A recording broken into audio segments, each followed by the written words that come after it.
but the Jaish al-Islam group has kept hold of the town of Douma.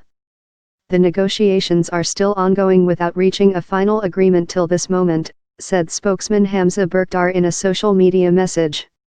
A Russian officer earlier said on Monday the group had signaled during talks it was ready to lay down its arms. This is a lie and devoid of truth, Berkdar said. An attempt to insist on forced displacement will be catastrophic, he added. The group's fighters skirmished with the Syrian army on one front of the Douma pocket on Monday, said the Syrian Observatory for Human Rights, a Britain-based war monitoring group. The army fired shells into the town, it added.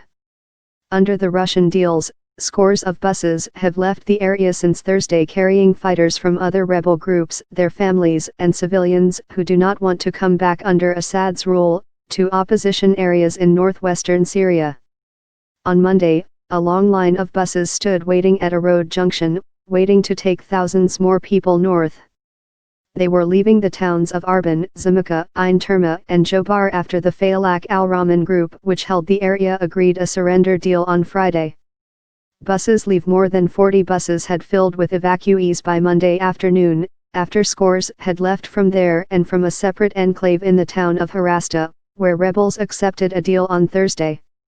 Footage on state television on Monday showed 4 small children looking from the window of one bus as it prepared to depart, and another driving past an immense billboard depicting Assad's father, who ruled Syria from 1971 to 2000. Pro-opposition Orient television showed an earlier convoy that had arrived in Idlib from eastern Ghouta. People clambered off buses, lifting small children and large sacks of belongings. A fighter with a rifle slung over his shoulder stood nearby. Russia has promised the rebels will be safe, but insurgent groups have said they do not trust Moscow to protect them. Syria's government has won a string of victories since Russia entered the war on his side in 2015, often using siege and bombardment to force rebels to surrender. A full conquest of eastern Ghouta would be Assad's biggest win since driving rebels from Aleppo in December 2016, though insurgents remain entrenched in areas of northwestern and southwestern Syria. Western countries and rights groups have accused Damascus and Moscow of indiscriminate bombardment, including the targeting of civilian infrastructure and the use of barrel bombs, chlorine gas and incendiary explosives.